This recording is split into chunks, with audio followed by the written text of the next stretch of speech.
দেশের এখন সবথেকে বড় সমস্যার নাম বন্যা। হঠাৎ করেই বন্যা দেশের বেশ কয়েকটি অঞ্চলকে পর্যদস্ত করে ফেলেছে। বিশেষ করে কুমিল্লা, ফেনী, নোয়াখালী অঞ্চল প্রায় ডুবে গেছে। চট্টগ্রাম ঢাকা হাইওয়েতে পানি এসেছে এবং সেই হাইওয়ে পর্যন্ত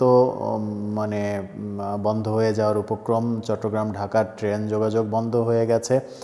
এই যখন অবস্থা, তখন সকল চিন্তা, সকল আলোচনা সব কিছুই বন্যাকে নিয়ে। রাজনীতির মাঠে এই মুহূর্তে খুব একটা বড় ধরনের কোনো খবর নেই।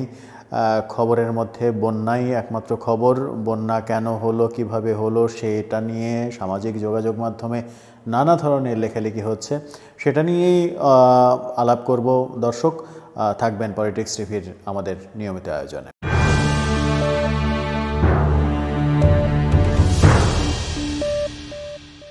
বলছিলাম বন্যার কথা। ভারতের ত্রিপুরার ডম্বুর গেট খুলে দেওয়া হয়েছে এবং সেই খুলে দেওয়ার ফলে কুমিল্লা, নোয়াখালী, ফেনী অঞ্চলে ভয়াবহ বন্যা দেখা দিয়েছে। ফেনী পুরোটা ডুবে গেছে এমনটাই শোনা যাচ্ছে। উদ্ধার কাজ পর্যন্ত করা যাচ্ছে না। মানুষের হাহাকার, বাঁচার জন্য মানুষের হাহাকার।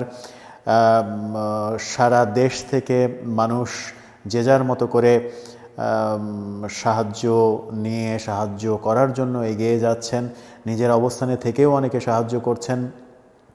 যারা পারছেন সশরীরে গিয়ে স্পিডবোট নিয়ে কিংবা হেলিকপ্টার নিয়ে সহযোগিতা করার চেষ্টা করছেন। ব্যক্তি উদ্যোগেও এই ব্যাপারগুলো দেখা যাচ্ছে, প্রাতিষ্ঠানিক উদ্যোগে দেখা যাচ্ছে, বেসরকারি উদ্যোগগুলোই বেশি দেখা যাচ্ছে।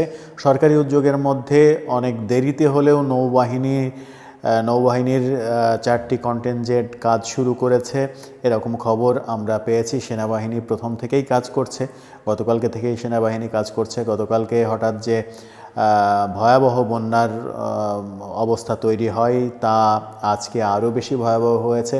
ফেনী অঞ্চল পুরোটা ডুবে যাওয়ার খবর আমরা পাচ্ছি। এর মাঝে রাজনীতি, সংস্কৃতি, খেলাধুলা সব মাঠের মানুষজন, সাধারণ থেকে তারকা পর্যন্ত সবাই বন্যার ব্যাপারে কনসার্ন। সবাই যে যার মতো করে উদ্যোগ নিচ্ছেন কিংবা উদ্যোগ নিতে উৎসাহ দিচ্ছেন, অনুপ্রেরণা দিচ্ছেন, লেখালেখি করছেন। ভারতের ত্রিপুরার যে ডম্বুর গেট খোলা হয়েছে, সেই গেট কেন খোলা হলো সেটা নিয়ে সামাজিক যোগাযোগ মাধ্যমে নানা ধরনের চর্চা চলছে।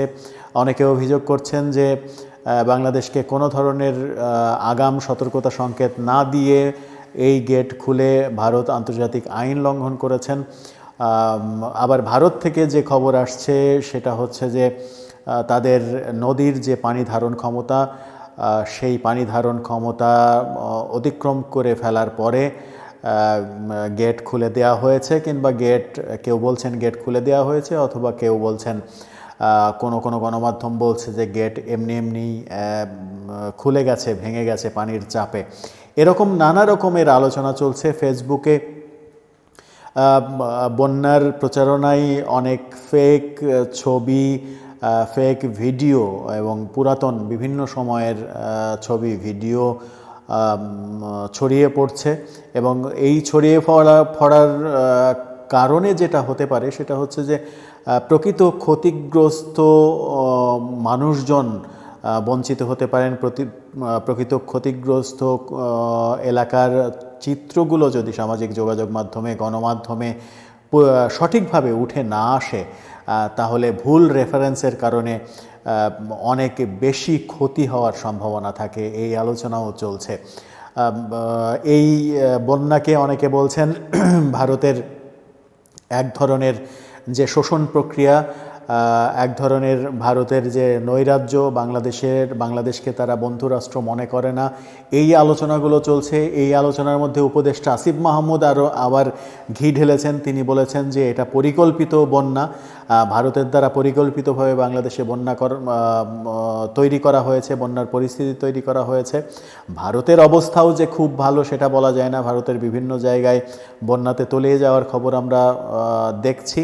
কিন্তু এর মাঝে আজকে একটা খবর সামনে এসেছে, সেটা হচ্ছে যে বাংলাদেশ সরকারের দুর্যোগ ব্যবস্থাপনা যে সেক্টর, সেই সেক্টর থেকে জুলাই মাসেই আগাম যে পূর্বাভাস সেটা দেয়া হয়েছিল এবং সরকারের পক্ষ থেকে জুলাই মাসেই সতর্কতা সংকেত প্রচার করা হয়েছিল যে আগস্টে বন্যা হবে, সেই ব্যাপারে যেন আগাম প্রস্তুতি নেওয়া হয়।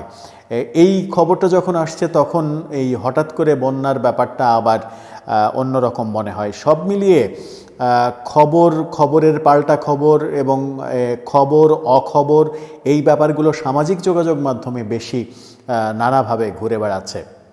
সরকারের তরফ থেকে স্পষ্ট কোনো বার্তা এখন পর্যন্ত আসেনি, কিংবা সেইভাবে সরকারের পিআর কাজ করছে না তেমনটাও লক্ষ্য করা যাচ্ছে। সরকারের পদক্ষেপগুলো কি, সরকার কি কি উদ্যোগ নিচ্ছে, সরকারের কোনো মুখপাত্র এখন পর্যন্ত দায়িত্ব নিয়ে তেমন কোনো কথা বলেছেন বলে গণমাধ্যমে খুব একটা দেখা যাচ্ছে না।